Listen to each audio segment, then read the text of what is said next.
AMAX. I think we're just waiting on YouTube right now. And we're live, supposedly. All right. We're just going to check to make sure. Make sure We're actually live. Talking about we have audio. Good. All right. We have the three different platforms. What about threads? Facebook's up. X? We're on No. X? No X. I do. What? X'd it out? OnlyFans, yes. Oh, okay. I deleted Twitter a few months ago. It's been wonderful. Patreon something or other? Well, everybody deleted Twitter. It's X now. Well, I don't even know what that is. Even better. Yeah. All right. Welcome, everybody, to 034 Motorsport Live Chat. This is our episode 163. We started doing these during COVID, and we've continued, as has COVID. Yeah. We are here to answer all your questions about all things 034, anything you want to ask. This is an opportunity for us to put ourselves in front of you and submit ourselves to your questions, your curiosities, your concerns, your anger sometimes. Frustrations. Sometimes your passive aggression, which doesn't usually go well for anybody. But yes, we're here. We have no agenda other than to tell you about us and answer your questions and be here and be available. We also occasionally answer other interesting questions as well, so don't be shy. Be sure to woof us if you woof. And we take a no BS approach to responding. Very direct approach, and we're not really afraid to weigh into controversial topics. So, and I think that's important for your benefit, because I think if we were up here just spouting a bunch of bullshit, it wouldn't help anybody. So, and you guys aren't that dumb. And we'd likely be called out on it every week. Yeah, you guys aren't stupid. So, the alternative is sometimes someone's feelings get hurt or we offend somebody, and that's usually what happens when you talk about what's really going on. So, but there's much more to gain, and so here we are. Submit your questions through the social media text field of your choice, and let's get started. Someone's asking about RS5 GPF tune. Is this the same tune as for the non-GPF version?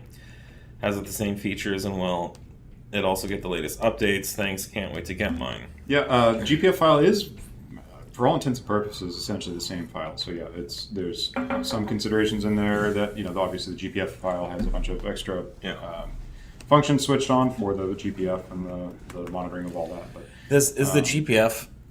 I mean, from what we've seen, it's is there less performance? No, it's so minimal of an impact. Yeah, It's really the same file. If there was a huge performance impact, the tuning would change. Yes, there would be a difference. But that's why we don't have any different specs for that tune. So that bodes well, I think, for those of us who, the rest of us who are afraid of these new technologies, emissions technologies, but we haven't seen any real difference. That's one thing in I'm really surprised we haven't seen here yet. Yeah, I know. Where it's so prevalent in Europe right now. Mm-hmm. But yes, we will support it just like our other products, as long as the updates are applicable and whatnot. Oh, man. How come ALC is not implemented on early and modern MQB platforms? Just time. Yeah, it's just a limit of the engineering process. ALC is an advanced feature that is not part of the normal tuning or calibration process. Yeah. It's adding functionality from a software perspective into the factory ECU. So this is not, a calibration takes the existing functionality for the most part of the ECU, the timing fields, the fueling, the boost, the load tables, and optimizes those for a higher performance threshold. But when you're talking about advanced launch control, you're adding this functionality to the ECU that's not there. So if it was a house, we wouldn't be remodeling it; we'd be adding rooms to it, and that gets into a whole different type of software engineering as opposed to like the normal calibration process. So the average software calibrator or tuner is not going to be able to implement advanced launch control.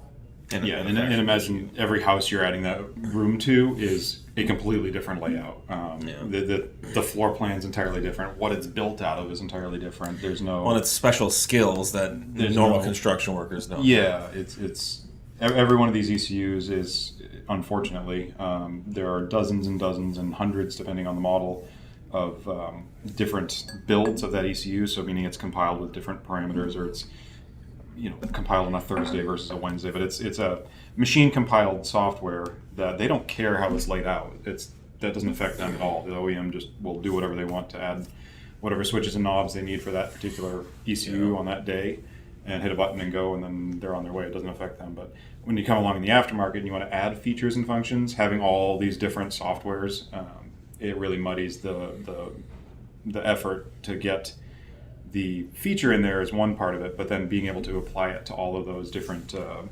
software versions gets to be extra fun. Yeah. So we have tools to do that. It's just it's a lot of upfront work to get any features in there and hooked in and working correctly. Will you ever make a tune for the C7, C7.5 Audi S6 4.0 twin turbo? We would like to. It's pretty low on our priority list. That market's pretty saturated, and it's not a high priority for us. So if we run out of other higher priority calibrations or tunes to offer, then we will jump in to that market. But it's there's more new current markets that are underserved that we're working on. Can I swap the B9 RS5 rear diff gears into my S5 for an improved final drive? No. Yeah, no. Your final drive is determined by both. It's going to be your front final drive and the rear. You've got a shaft that links both of those. The final drive has to match between front and rear drive sets. So you can't just swap rear ends around. There's a problem with all-wheel drive cars. But the RS5 rear diff is exactly the same as the S5 as well. So you're not going to get much from that. So the final drive is the same between the two cars. At the differentials, yes. Yeah.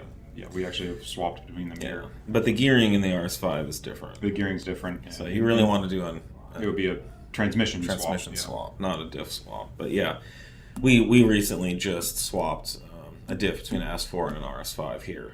And they're the same. Yep. In our example, at least. Maybe they have some weird ones out there, but I don't think they do. Dumb question I already know the answer to, however. We'll see about that. With your rods for the 3-liter TFSI, you don't need to rebalance the crank, do you? You can put rods in a motor and just run it. It's not imperative that the crank is balanced, to a certain level or degree. However, it will typically affect the smoothness of a motor. You really can tell when a motor's been balanced. It revs much more effortlessly. But I can't speak exactly. I have not personally put our rods in a motor, and I don't know exactly how far off it is from the factory balancing. For the counterbalance. Yeah. It's based on weight, and the pistons are going to affect that too. Yeah. Generally, if you're building a motor, you would source the rods, and you would balance them in an assembly with the crank. You could even include the crank pulley and the flywheel and do that as an assembly. Although typically I like to zero balance the flywheel because flywheels can change. But so as far as just popping the rods in a motor, tolerancing the bearings and going, I'm not sure how. I'm not sure. I can't say exactly how well that would work. But generally, if you're building a high performance motor, balancing the rotating assembly is part of the engine building process. I would say most like engine repairs for passenger cars or street cars, or the balancing's not as typically critical or as prioritized. Yeah, I don't think there's anybody doing rods with the motor in the car in these either. So it's not going to be that much more to take the But like bottom end. in the 180T, 270T era, it was really common to just, open up the bottom of the motor and swap the rods. People would do that without balancing, at home and stuff like that. So for B9 3.0T, how stage 1 affects what Audi calls the B cycle, Miller cycle. Is it used in all drive modes at partial load or just efficiency drive mode? Is still available and used in this mode? Thanks. We generally do not alter any of the drive modes and cycles for light load. There's no reason to. We will alter fueling strategies, and there's a lot of different methods for these things. Will do 3, 4, 5 injection pulses sometimes, depending on load and how much injection window there is. That stuff we will play with, but that's all under full total or heavier, higher load situations. So now the cruising, it's going to be the same as it was. We have no reason to change those. Someone's asking 0 through 4 shop shirts. I'm not sure what they're referring to. I think work big tech shirts. Do our techs have tech shirts? They have logoed. Yeah, we have them made for them. Yeah. Something to look into. After flashing R3.0, my neutral rev limiter is now stock. Is there a revision to fix this? That was caught in a couple of boxes, and those have all been updated. So you should see a 3.0.1 if yours was an affected one. It's also astonishing to know how many people just free rev their motor after flashing. We're just like, who? Like, okay. Yes, it has been fixed. But yeah. Well, because they're checking to see if the crackles are changed. It's okay. The free rev crackles apparently are it's fine. It should be fixed. It's all of those have been updated, and you should see a 3.0.1. If there's not a 3.0.1 for your ECU, hit us up. But I think we got them all covered last week. Yeah, and I think any anthropologist would tell you, Nate, that free revving is part of the human courting and mating process. I know. So it could actually affect a generation of fertility opportunities for young men. Has the R3 update uploaded to the servers yet for the B9.5? No, 9.5 we're working on. We'll have more news on that this week. Does a 0 through 4 button up attract a lot of hot local milfs? It's worked for me. That's all I can say. Yeah. They're also comfortable, easy to wash.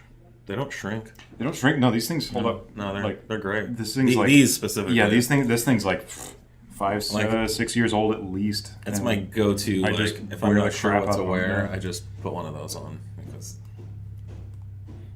just the milfs alone. But well, I keep getting the low coolant code on my car, but there is enough coolant.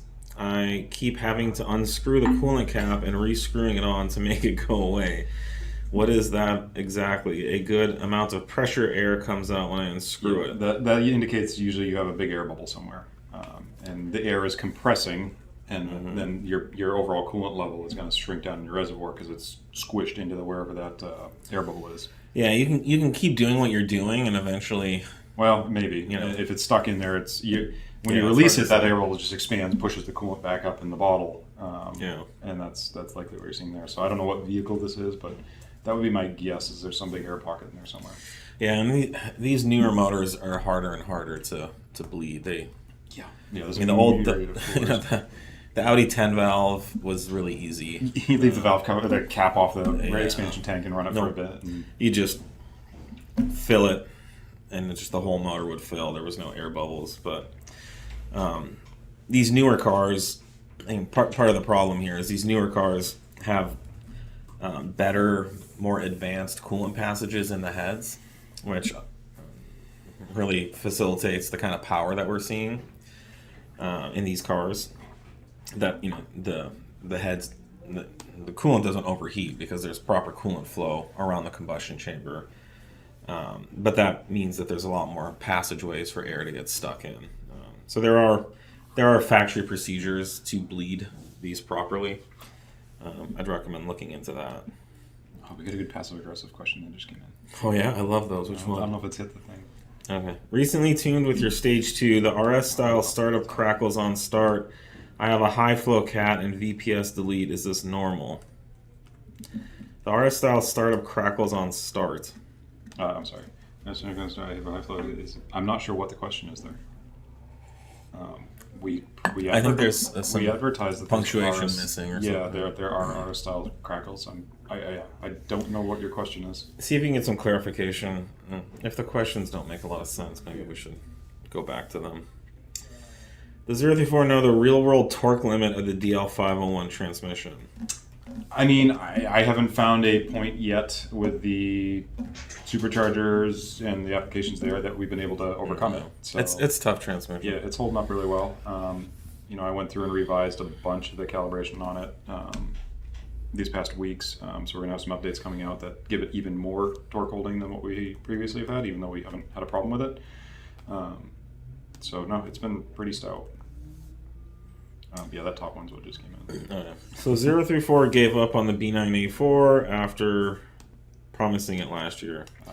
Now, it's not the best phrased question, buddy, but we did not give up on it. Things were delayed. We are back working on it. We just haven't been saying too much because we said too much last year and then we didn't deliver. Well, I don't think we ever promised either. Well, we don't promise, which that's why I say it's not a well phrased question. Promising is overstating it by a lot, but we did say that we were working on it. We did give updates. We did give some ETAs on when we think we would work on it, and it was more like in 6 to 12 months we'll start working on it. So we didn't promise anything, but we also didn't deliver, and we continue to not have delivered. So I'll give you a pass on the phrasing of the question, but we're working on it actually right now. Yeah. It's being worked on, but again, I don't want to say too much more because again, so hang in there, guys. If it's the B9 2-liter is a great car. I love it. I drove one for 2 or 3 years. I think if I was looking for a budget, sports car build or even a budget track car, I would definitely look at the B9 A4, especially with like a turbo upgrade. But even on the stock turbo, it makes a lot of torque, a lot of power. Great handling car, nimble. Feels like. It's a noticeable weight difference compared to the S4s. Much more nimble than the S4, just with turn in and the weight on the nose and stuff. So, hang in there. I'm sorry we haven't done something sooner. So, we're working on it. Just for what it's worth, I actually drove an early version of our Stage 1 E85 team. Mm-hmm. Maybe it would be considered the Stage 2. That was it Stage 1? We've never had a downpipe on that car. Yeah. Okay. So it was an early Stage 1. Stock intercooler too. And it was that's right. And it was still stock intercooler. Ridiculous. I had someone in the car with me, and we were going to lunch, and I just went tearing down Auto Mall, and got going way too I hit 100 and a 30 mile an hour zone, just really really quickly and easily. So. Sorry, local police officers. Theoretically. Can't prove it. What exactly is the difference between B8 and B8.5 camshafts trying to diagnose cam sensor issue? It's mostly on the actuator and the pickups. So the actuator interface is different, and then the actual trigger pattern is a little different on them. So, they're not cross-compatible. That's the gist of it. So I don't know. Trying to diagnose cam sensor issues. I mean, you only really would have an issue if there was a mix match of components in there. There's a follow-up says, sorry, I didn't mean to mean it as a passive-aggressive question. No worries, thank you, I appreciate that. All good. I tried not to shove it down your throat too hard either because we haven't delivered. So we definitely want to serve that market, and like I said, it's a great car. Yeah, it's with anything we discuss about what we're doing or what's coming up, it is frustrating when it's like, oh, so you gave up on it because it's not done yet. Yeah, well, we're working on it. We've got a lot of stuff in the mix here. Yeah, a lot of plates spinning. Yep, as they say. Loving the Rev3 tune update for my B9 SQ5. Great to hear. Car feels a bit smoother and somehow more responsive. Great work. Cool. Glad to hear. We aim to please. What maintenance would you recommend more often after getting tuned? OEM stage 1 or 2? And what maintenance before? Plugs more often, trans oil, etc. Yeah, you're going to need to do plugs more often. That's going to be mostly driven by the sensation of misfiring, but if you want to be proactive about it, I don't know, you're going to want to probably budget doing new plugs every 20,000 miles on stage 1 or 2. It's going to go up considerably on stage 3 and higher power levels. Yeah, and I always tend to just more frequent oil changes and stuff. The What's OEM the intervals OEM? are like 10K, I think, on those. Yeah, I do about half that probably. 10K is actually pretty frequent for OEM. I mean, for a while they were like 15,000 miles. Yeah, they were pushing it for a while. But yeah, I wouldn't go 3,000 unless you're tracking it a lot or really beating on it. But yeah, 5,000, 6,000 miles. I think the 3,000 mile, interval is, was like a best practice when synthetic oil wasn't a thing. Sure. Yeah.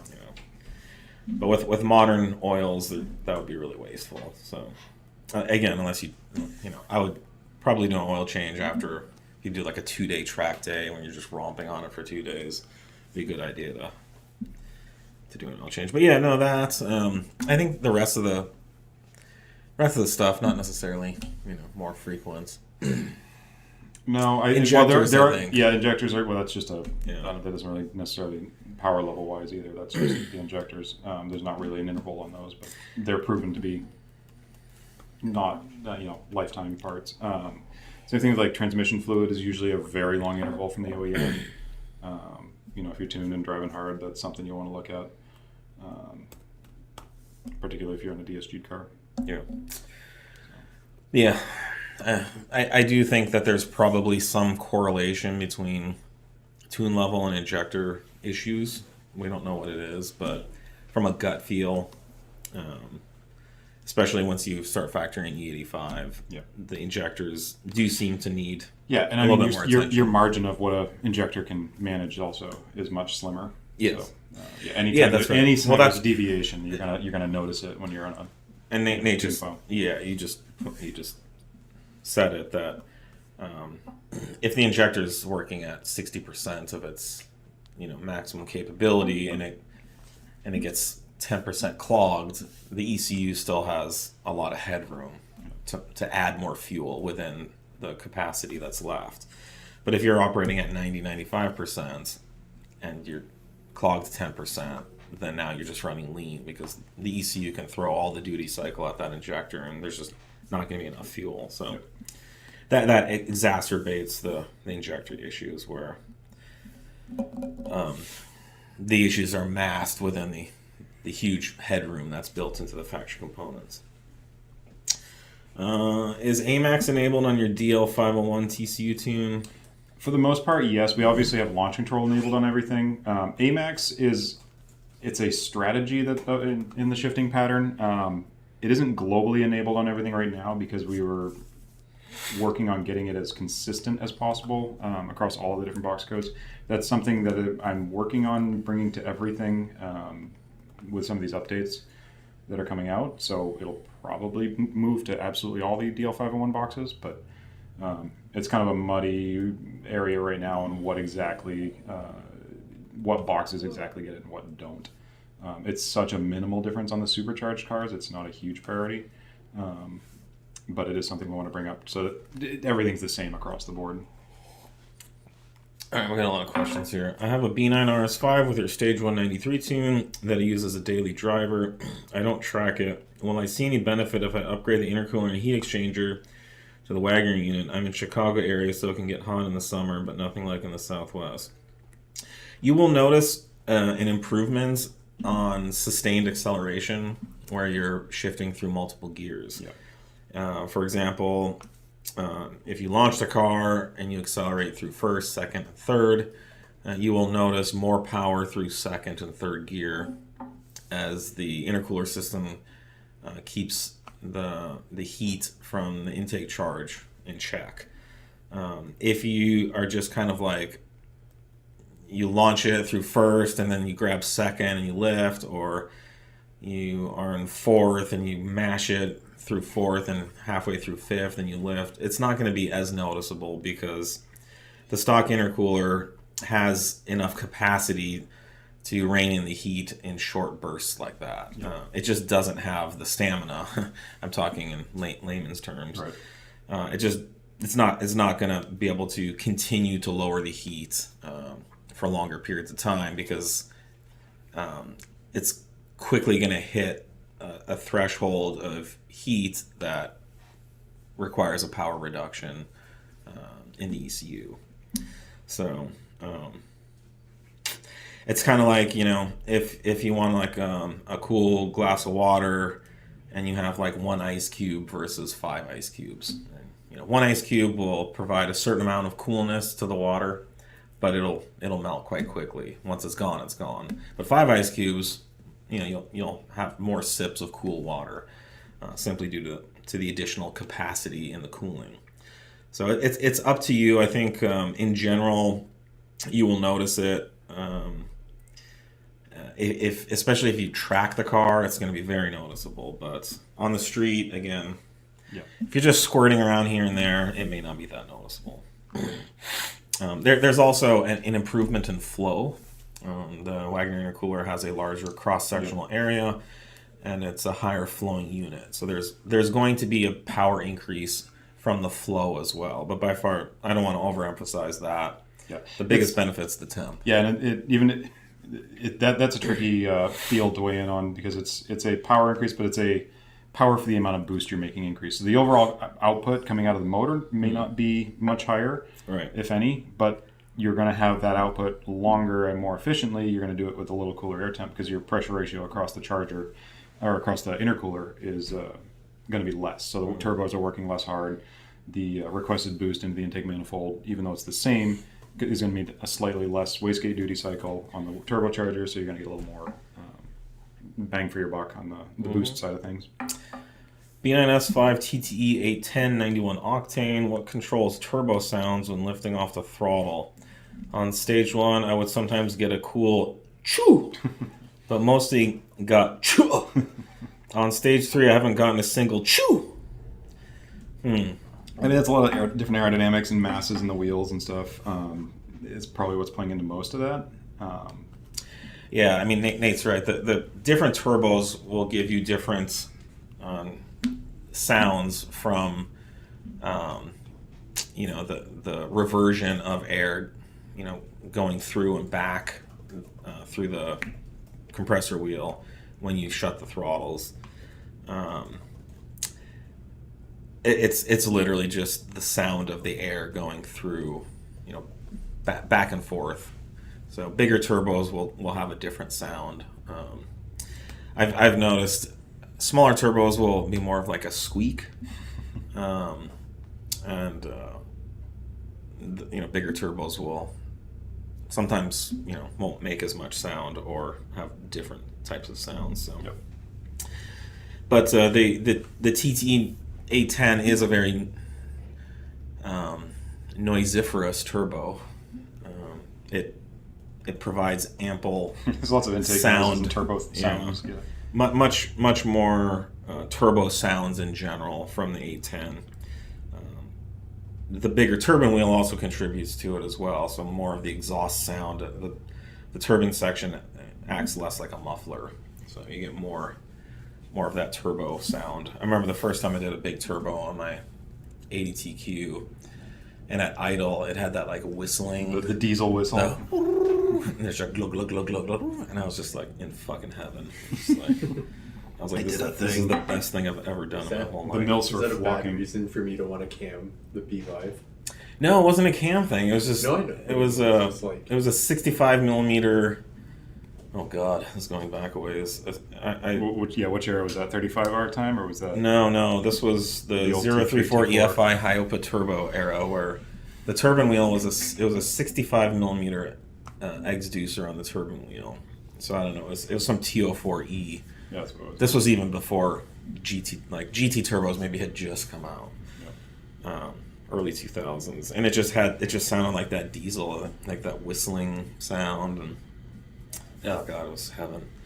A B9 S4 customer just went 9s with his Pierce 750, announced it 20 minutes ago, no clue on any details. Yep. I put the thing right below it. I don't know if you can see No, that. There you go. That's, Yeah, so you're in a 9973. that's fast. 138.6, I think it's hauling. Look at the 60-foot one. 60 foot's 149. Oh, cool. And this is on our 750 tune? Yes. Wonderful. That's awesome. Yeah. Breaking news. Let's Switched see. over from a competitor. Used the switchover discount. Wow, 1.4 is 60 foot. That'll do it. Well, congrats to whoever that was. And they're gonna win some contingency money. If they followed all the rules of it, yes. Yeah. Let's hope we can send them some cash. We just sent a PayPal to someone last week, so we pay out on our contingency program regularly. So. Yep. What are the symptoms of failed B8 motor mounts? Well, definitely leaking oil. Yeah, you can coming actually from see under some your car. visual. But mostly you'll notice, and this happens kind of slowly, so a lot of times people don't notice it. It's kind of like the frog in the water effect, but not these, but the factory version of this mount will actually rip in half, and so under acceleration, one side of the motor will lift up and then kind of fall back down. Yep. There is enough positive engagements in these mounts to prevent the motor from like hitting the hood or getting really rowdy, but you'll just notice more slop in the drivetrain when you're getting on and off the power. And then you may also notice weird sounds, clunks, additional vibration, things like that. So we offer our density motor mounts. We have a whole line for the B8. We have density motor mounts literally going back to 1970s Audis and Volkswagens, but definitely B5, B6, B7, B8, B9. We have mounts for everything. We offer street and track density, but for most people, we're going to recommend the street density. And this is a solid rubber design. You can read about it on our website. We were the originators of this. I know there's been some cheap knockoffs that have come out since, trying to copy what we've done, but much cheaper than factory mounts. Yeah. This is pretty much the last motor mount you'll put in the car. These aren't known to fail or have issues, and generally NVH is very good. We get great feedback. I think we have at least 2 or 3 stiffnesses for the B8 S4. We have 3 density line technically, and then 1 track sport version. Yeah, and then now we have the track sport too. Yeah, so yeah, and these are also backed by ECS and FCP lifetime warranty as well. So they wouldn't sell or support these products, and FCP carries our whole product line. So that tells you. Yeah, and you can do some Google searching if you want to see kind of what a failed mount looks like too. There's a lot of examples out there. It's like Javad said, it's not necessarily visible. Just giving it a cursory look, because those fractures, it'll just set right back down usually where it broke. But yeah, you can. There's probably a witness in there, or if you can get a jack under, the motor and kind of lift it and see what it looks like. Jenny Explained did a video a while back about DSG transmissions, saying that letting off the brake and letting the trans clutches bite will roll forward is very hard on the dual clutches. Is this still true with the trans tune? Any other practices to avoid excessive wear? Yeah, I mean that's literally in the DSG world almost the only time you're going to have clutch wear. I want to say like 99% of the rest of the operation, it's just a digital switch and your clutches are fully engaged and you're not really dealing with much, if any, slip in there. There's, I mean, technicalities. There's some micro slip stuff that it does do, but the majority of the wear is that rollout, either on the first or second clutch.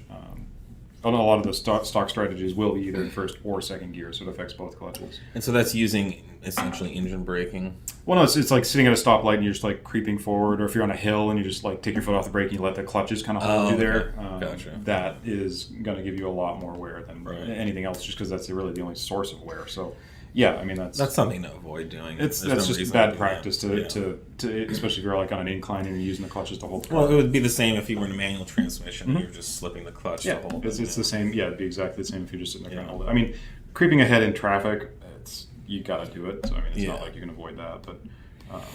Well, you don't have to actually. I don't know if you've been around traffic. I've been out here. Yeah, the people just sit for 12 minutes on their phone while the lights change 3 cycles. But yeah, I mean that's just a function of how the clutches have to work. So, and that's only a DSG thing.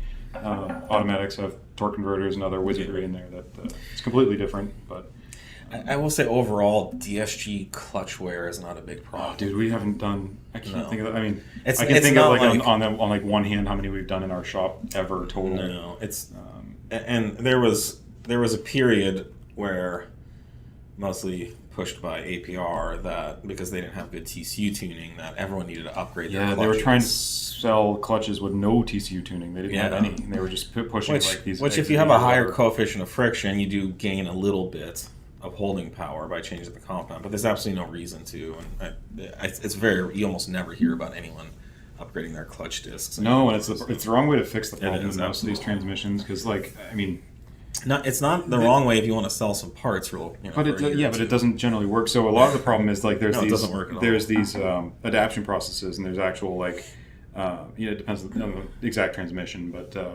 they run through an adaptation phase where it actually measures these kiss points and the actual coefficient of friction. It's trying to determine that, and it'll do that at light load and whatever, the rollout and whatnot. There's an actual adaptation process that it goes through. But that doesn't scale any further than the stock load almost ever in any of these TCUs. So when you're above the stock, torque numbers, you don't get this extrapolated amount of extra clamping force or friction there. It's just not going to give you any more. So it's a solution that isn't a solution for a problem that doesn't exist, because you can just properly map the TCU and hold a bunch more power than the clutch packs. Yeah, don't stress. Just don't do dumb things, and you'll be fine. Yeah, don't sit there on a hill for days with your foot off the brake. Oh, one last point is these are liquid-cooled clutches, so they can deal with a lot. That's a good point. Everything we deal with here there are some that are not, and those things can get smoked pretty quick. The old R8 for one, the S-tronic. Well, that wasn't DSG, but there's a DQ200 in Europe, which is a dry clutch, which can get very more impacted by that. Yeah, and that's like the exception or esoteric point, but thankfully, because they are wet, the heat is you'd have to really get them hot. You guys are the best. When's Winterfest? Well, thank you for thinking so. We usually do Winterfest end of January-ish. We have not set a date. We probably should. It's coming up quick. I like Winterfest because I cook just as much food, but it's all in one massive pot that's like 3 feet tall and 2 feet in diameter. Yeah, you gotta be careful around that thing. So I generally have a little bit more time, and it's a lot less work. It's a lot less work for you, yeah. I mean, most of the work is. I mean, you're there stewing for a while, but but it's Stewart. Stewart. Yeah, Stewart is it's become a clutch member. Regular, yeah. Any plans on tuning the C8, S6, S7? Yep. Definitely something we want to do in the future. Not in the next few weeks or anything. But yeah, those are pretty new applications, and it looks like Audi is going that direction with the B10, so I think there'll be a lot more of that coming. How come I haven't received the R7.2 for my Stage 2 Plus B8.5 SQ5? I gotta look at that one. I don't know that the Tiptronic ones were affected by that update. I'll have to confirm that off the top of my head. I can't recall the listing on that they put together. Will there be a file for B8.5 Audi A6 for a ported supercharger? We haven't seen the need to do specific files for the ported chargers. So no, it's been managed within our standard file. I've run every iteration of a ported charger on our car here, and yeah, there wasn't anything worth eking out of with a custom calibration for any of the options I've run here. One thing I want to do is, why don't you put in the three platforms, ask people what they think about like Audi Q3 tuning. Like, are there Q3 owners watching? I rented one recently, and it was really fun.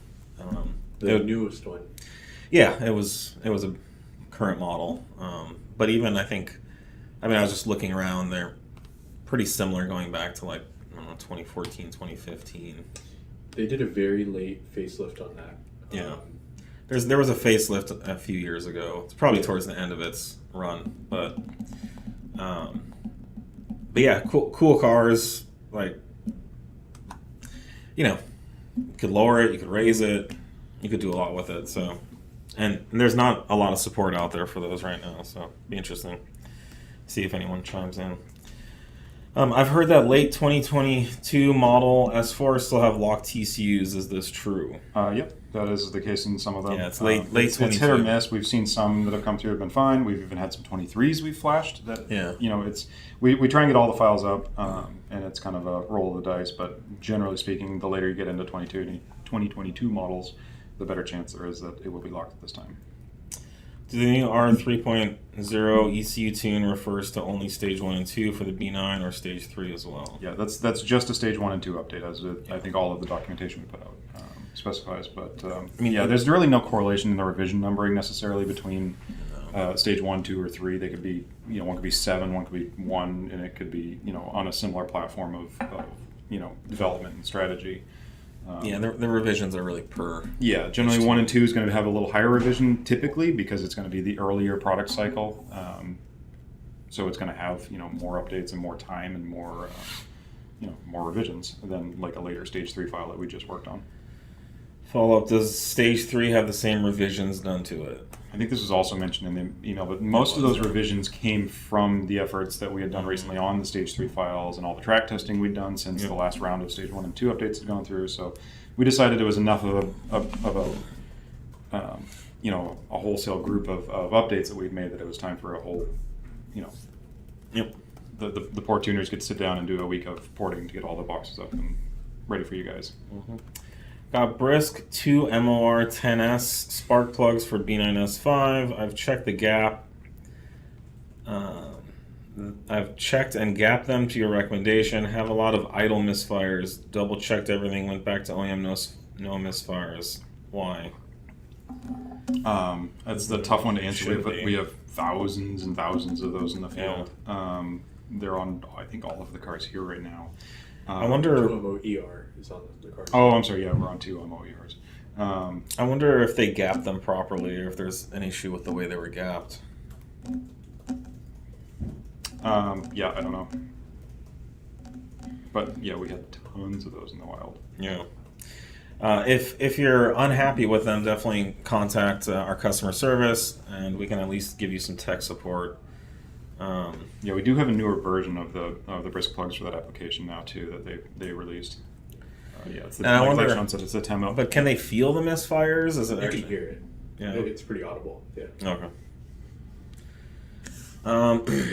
I saw a post that another company has unlocked TCU for Mark 8 Golf R 401 boot loader. Can't remember the name. Have you heard anything? Either way, I'm waiting on the tune. I haven't seen anything other than one kind of post that they had done 2 weeks ago.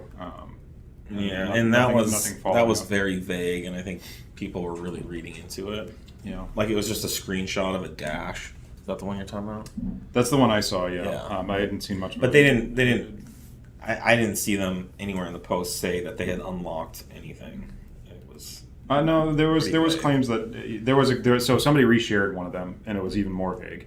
But the one that had claimed it initially, I guess, did say that they were in there and had unlocked something. So, but no idea what that means. If it's a bench boot mode thing that they're doing to get around it, or if it's something that is applicable that you can do. I'm not sure what we don't know. I have any info. I don't think they're selling TCU tunes for those cars. I haven't seen one. No. Yeah. No. So it's pretty hypey. So yeah, it's exciting. More and more people are working on it. We are working on it as well. Yeah, we just haven't made any posts like that. Right. Do you absolutely need a downpipe for stage 2 tune B9 S4? I have the P34 inlet and just got the tuning cable today. Yes, there's no reason to flash a stage 2 file with the stock catalyst in there. So the only reason the stage 2 file exists is to accommodate for the addition of a downpipe. Yeah, in that racing situation where you do not need and are not running the stock. So stage 2 is inherently supporting a high flow downpipe. Yeah. That's the only reason it exists. I keep trying to think of a metaphor for this that's I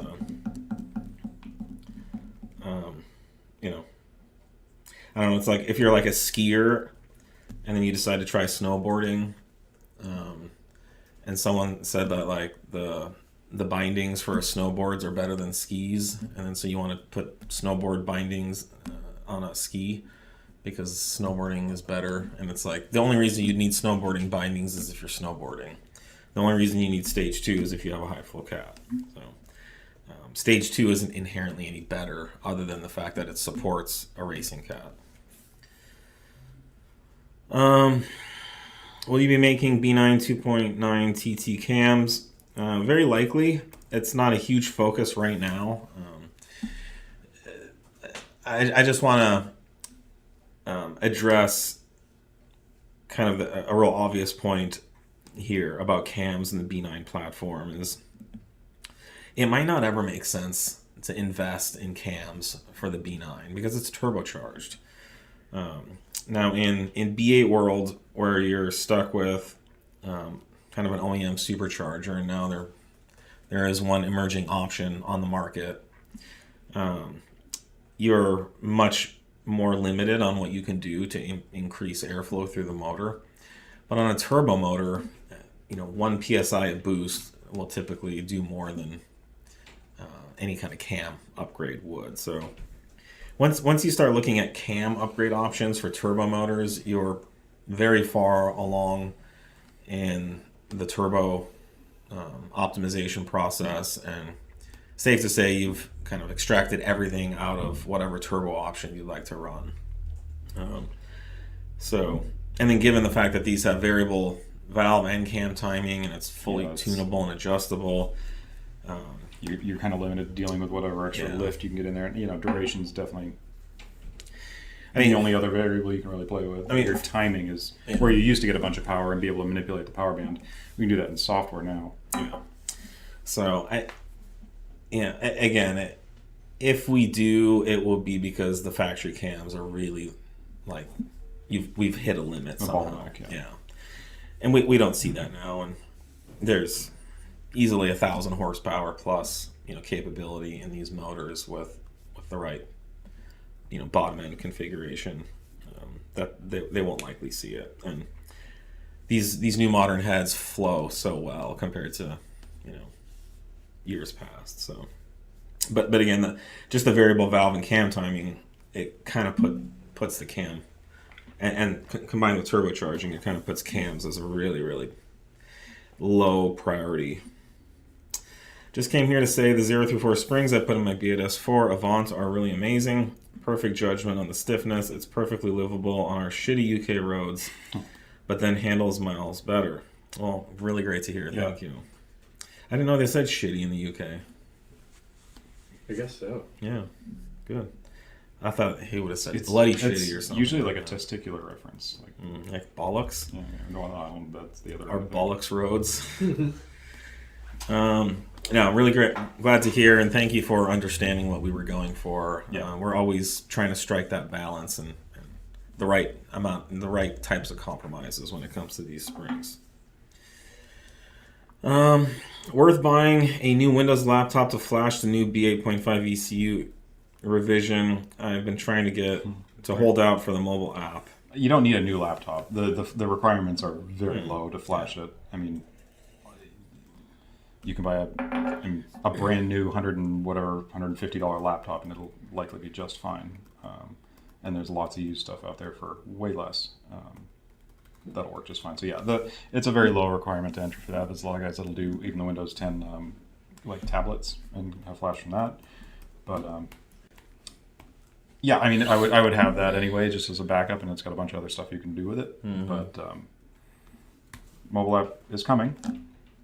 Yeah, I don't think. But I don't think it's worth. You know, wouldn't tell you right now. The cost is so I guess low to get into a laptop that can flash the vehicle as well. It is, yeah. It's not but if you have something that's working right now, just use that. It sounds like they don't have a laptop at all. Oh. And they're trying to decide on getting one. I mean, but can't you get one for like $200-$300? That's what I'm saying. Like, you can get a decent one for $200-$300 now. Yeah, and like there's new Facebook stuff. Marketplace. Facebook Marketplace, Yeah. Craigslist. There's stuff out there. You could use it for other cheap. stuff too. It's just it's a laptop, so.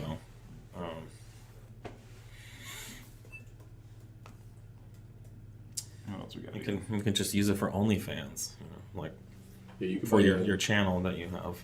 You can buy a used Surface for under $800. Yeah, yeah. So Wow. There's I mean, it doesn't take much to run the Yeah. flashing app right now. Are you? Yeah. So you should be able to spend less than $300, less than $200, even maybe less than $100 if you really want to save. So. Follow up. Yes, our roads are bloody bollocks. Oh, see, he combined both. That's my good British guy. They're even better than the Bilstein B12 I have on my other cars. Sometimes they are caught out and hit the bump stops, but these are great. That's really telling. So he's saying that our $300 and some lowering springs are performing better with the factory dampers than his Bilstein B12 full coilover kit, and that's what we're always saying is. When we take the opportunity to optimize the springs of the factory dampers, which are very good. Yeah, I'm just double checking. I don't think the B12s are adjustable. Oh, it's maybe like it's a wholesale, but it's a wholesale swap. It's a whole spring and shock package. Yeah. Are you going to offer a cat downpipe for the B9.5 SQ5s, specifically one that won't throw codes? We've questioned bringing one out for the SQ5 because Wagner has a perfectly good unit. As far as high flow cats that don't throw codes, that's a tough one. I would say in general, if you're going to prioritize high flow for the cat, it's going to throw codes. And considering that this is an off-road racing use only product, we're going to prioritize the high flow aspect. And there's so little. I mean, I guess we're talking stage 1, stage 2 stuff. I don't know what the application is on this one, but between the stage 1 and stage 2, we've talked about it a bunch. The cat is a very small piece in that puzzle. It is, yeah. So, if one of our competitors recently released a high flow cat that doesn't throw a check engine light, and it's like, and I think they're even claiming it's 49 state legal, and it's like, well, that's just a factory downpipe. Like, I don't know why you would upgrade to that. There's no free lunch when it comes to efficiency and flow. You can't get both out of a high flow cat just by the nature of it. So yeah, I mean there are more advanced metallurgies and stuff on some of them, but it's you're going to be paying a ton for any substantial difference, and there's not really. Well, theirs isn't cheap either, but I'm very, very skeptical when I see something that says flows a lot more and still doesn't throw a check engine light. Our high flow cats are using really advanced metallurgies too. They're Euro 3 or Euro 4 spec. I mean, those are very stringent standards. So they're still very clean high flow racing cats, but to pass the OEM standard is really, really strict. And we will. I don't know why it's taken us so long, but we will have the Wagner SQ5 unit listed on our website very soon. I asked for it to be done like 6 or 8 months ago. How long it takes to put a product on the website. Just ordered a Stage 1 tune for my Mark 8. I've been hearing great things. Wonderful. Awesome. Glad to hear. Glad to hear the word is getting out. Is there a plan for an OEM downpipe Stage 3 B9 3.0 tune? Also, would there be any plans to support the new APR tuning from 0 through 4 or a similar, Turbo, I think. cheaper, less powerful alternative to the 710. I'll just say I don't think we have any plans to support the APR turbo. It's a pretty low power, bad option. Yeah, it's kind of in the market that it came out in. It's kind of, yeah, there's a lot of good options out there. It's pretty much the worst stage 3 option available. So why would we focus on that when there are new, better versions coming out that make more power, spool up sooner, and we don't even know about I mean, I know it's a turbo they sourced from China, so I don't know. There's not a lot of enthusiasm to supporting kind of a bottom of the market product like that. So we're currently working with Pure. We're working with TTE. We're talking about doing something with turbo systems. In the UK. These are reputable companies that are bringing out market leading options. I think the best thing the APR turbo has going for it is it's cheap.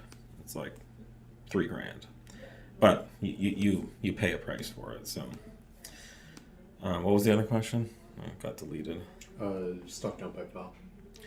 Stock downpipe file. I don't know where are we at with that. I know it's in the mix. It's in the mix. We've had a lot of other updates that we're trying to move along to.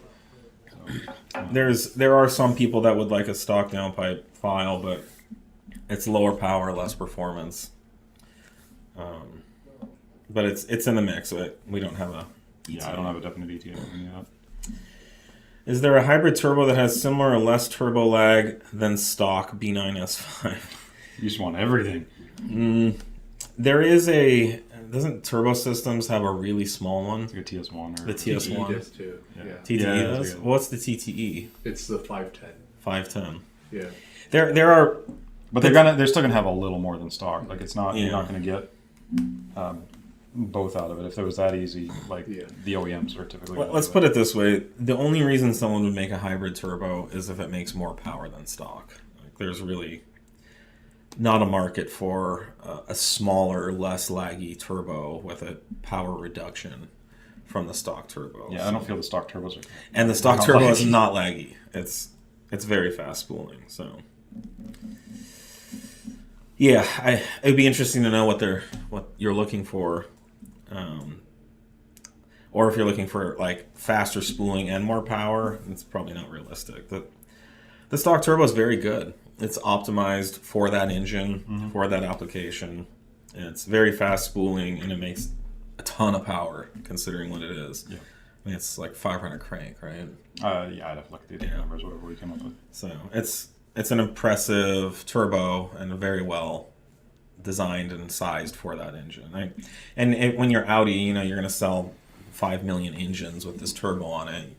You can throw a pretty substantial engineering effort and sourcing a very specific turbo from an OEM with a really advanced engineering, much more than any aftermarket company could. So thankfully Audi did, the OEMs do a good job on the first version of it, and then the aftermarket can build off that. Are we going to use port injection for the B9? Maybe. We've got a number of things it's an option. The problem is port injection on the B9 is not a good option. There's really no port. Yeah, there's no. It's not like a simple tack on like it was in some of the earlier like 4-cylinder motors where you've got literally like injection ports there to drop into. I mean, there is no such thing as port. There's no port. It's not really a port. Yeah, you get the manifold like stuck right to the side. There's a plenum that's bolted on to the side of the cylinder head, and there are ports in the head. Yeah. So imagine, any other motor like the 27T. You had ports in the head, and then there's an intake manifold with ports. Even the B8 has that. So with the B9, you would have to machine the head somehow. Machining the head's kind of the best. But that's not a mass market product. That's a tough thing to sell. So there's people that are kind of pointing injectors at the holes in the ports in the head, and hoping the fuel kind of goes in. So it's not a great option. I mean, we are working on. Safe to say, it's a huge engineering problem that we're working on solving. Port injection isn't necessarily the answer. and I just kind of discussed what the main issue is there. If there was an intake manifold with ports, then it would be relatively easy to add them like you do in the EA888 Gen 3s and Gen 4s and all the other ones. Yep. So,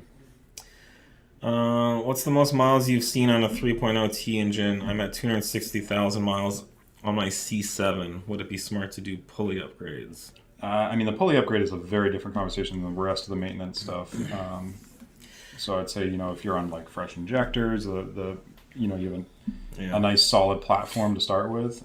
Mileage, I wouldn't worry too much about. I don't think engine mileage on stuff like this. I don't think a 260,000 mile engine is necessarily weaker than a 50,000 mile engine if it's been maintained properly.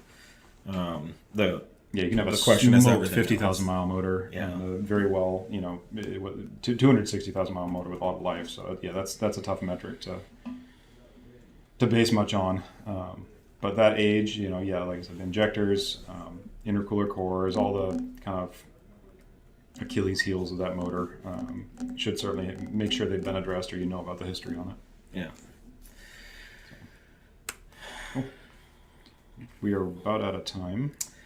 Yep, we are out of time. So I think we got through all the questions, though, right? For the most part, there's a couple that have trickled in on YouTube that we haven't quite hit yet. But okay. Just trying to see if there's anything. Anything really urgent or Nothing. interesting? Yeah, they're all interesting, but Yes, all the questions are interesting. all the questions are interesting. And everyone is very special. So, no, I want to work. I want to work to stage 3 on my B9 S5 and want to know if bigger turbos are in the plan for B9 platform. Where the limits of the turbo V6 are. In general, there are bigger turbo options coming out, but I think they're gonna more and more require engine building. to really at least go rods and much further, pistons. The TTE810 is the most powerful option currently on the market, and we've worked really hard to provide a good margin of safety. Yeah, it's certainly the most powerful option that most tuners have adopted. There's a couple of other options that use these Garrett big things that nobody really runs. Sure, that's in the realm of custom stuff. Yeah. But as far as an engineered off-the-shelf product that you would want to put into your car. When I say Garrett, it's Garrett. It's very much a knockoff. My point is, if you don't want to open up your motor and you don't want to build a motor and things like that, the A10 is a great option. Mm-hmm. It's probably the best option that we will see. So I wouldn't hold back for the 910 that's going to come out and give you another 50 horsepower. There's just not enough. There's not any more headroom in the fueling system or the strength of the motor to accommodate more power than the A10 and still maintain a margin of safety. So I would say jump in now if you're interested, and then later on you can build a motor and do whatever you want. So briefs or boxers? Oh my God! Why is this Nothing. thing? Free ball. Okay. Well, thank you guys. Cheers. Simplify and add lightness. Is that Yes. where it comes from? May you hang low and swing freely. Cheers.